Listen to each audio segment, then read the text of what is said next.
Moi, c'est Chad Chouinard. Je suis parent aidant pour la Société québécoise de la schizophrénie et des psychoses apparentées.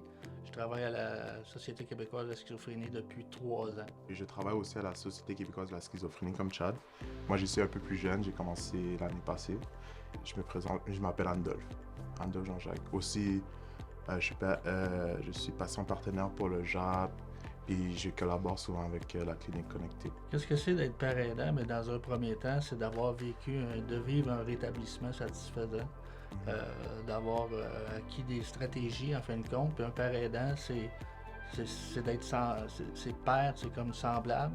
En fait, là, c'est pour aider les gens qui ont une problématique comme nous à se rétablir puis avoir une vie là, qui va être satisfaisante pour le futur. Là. On fait plusieurs types d'activités. On fait des activités de loisirs qui sont en fait là, pour le rétablissement. Des activités, entre autres, on fait du plein air, on fait de la cuisine collective. Ouais, la cuisine.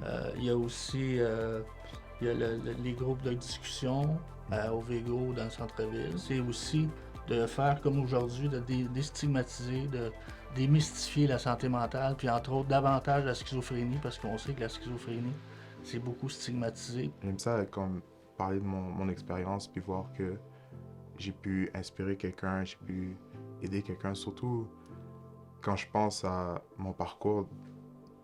Souvent j'ai été mal compris ou stigmatisé parce que dans ma communauté, souvent la santé mentale, ça n'existe pas toujours. C'est pas quelque chose qui est pris au sérieux. Puis même moi-même, pendant un temps, je le prenais pas au sérieux. Puis c'est vraiment quand je l'ai vécu moi-même que j'ai compris l'importance que ça a. Dans un premier temps, ce que j'ai appris, c'est qu'on on peut avoir une problématique de santé mentale, puis on peut avoir une bonne santé mentale. C'est ça que j'ai appris avec le temps. Puis on peut ne pas avoir de problématique de santé mentale, puis ne pas avoir une bonne santé mentale. Ce que j'ai appris beaucoup, c'est qu'il faut y aller avec des petits pas. Le rétablissement, c'est non linéaire. Puis aussi, ce que je trouve intéressant, c'est que dans nos activités, on sort les personnes de l'isolement. Les gens sont beaucoup isolés dans leur quotidien, ceux qui sont atteints de problématiques de santé mentale. Puis, dû à la stigmatisation, dû à plein de choses. Donc, ça permet là, ça permet d'avoir une Qualité de vie. meilleure qualité de vie. Merci, Andolphe. Une meilleure qualité de vie. Et puis, cette qualité de vie-là, à force de faire ces activités, à force de s'impliquer et sortir de l'isolement, mais ça augmente la satisfaction des gens de vivre une vie là, qui est agréable. Ben, d'inclure davantage le parent aidant dans le processus de rétablissement, dans leur organisation clinique, dans leur façon de faire, d'utiliser les parents aidants pour développer une meilleure trajectoire de soins. Parce que le savoir expérientiel est aussi important que le savoir académique, que le savoir clinique. Je pense qu'il est complémentaire en fait. Mon nom est France Drouin. Je suis retraitée. J'ai travaillé pendant 46 ans en CPE. Le programme Arborescence, c'est un organisme qui aide les proches aidants, en fait, à aider un proche, un ami qui a des problèmes de santé mentale. Pour l'outiller, en fait, à aider cette personne-là, puis surtout à ne pas couler avec cette personne-là. Les événements qui mènent à avoir des problèmes de santé mentale. Donc, j'ai suivi un cours de groupe sur le web qui a duré environ, je crois qu'il y a eu 6 rencontres. Tous les participants avaient des membres de leur famille ou des amis qui avaient des problèmes de santé mentale, mais différents les uns des autres. Ça nous aidait à comprendre l'évolution ou comment on peut aider quelqu'un sans nécessairement trop comme s'imposer pour que la personne ait comme un peu de recul, puis qu'elle ait peur, puis qu'elle ne veuille pas se faire aider.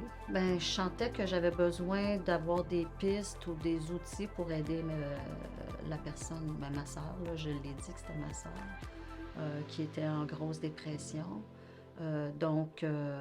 J'avais besoin d'outils parce que, bon, c'est sûr que quand c'est un membre de notre famille ou un ami, émotivement parlant, on est comme impliqué, tu sais. Puis je voulais protéger mon côté émotif pour pas avoir à couler avec elle. C'était très intéressant parce que dans le fond, ça m'a aidé autant que ça a aidé ma sœur. Moi, ça m'a donné un pilier plus solide. Puis ma sœur, maintenant, elle va tellement bien, c'est génial. Alors que la santé mentale, c'est aussi important de s'en occuper que la santé physique. Puis n'importe qui pourrait avoir un jour un problème de santé mentale, petit ou grand. Ça pourrait être de l'anxiété. L'anxiété, c'est un problème du siècle là, en ce moment. Là.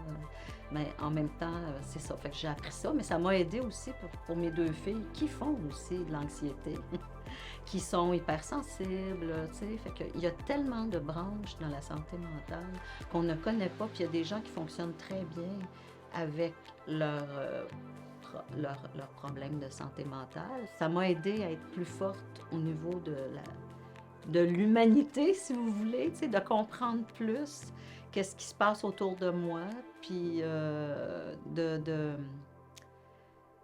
de moins juger aussi, de moins juger les autres, ouais. Je m'appelle Louise Rosenberg. Je suis retraitée. J'étais jadis travailleuse sociale en santé mentale. Et puis, ensuite, j'ai fait un genre de...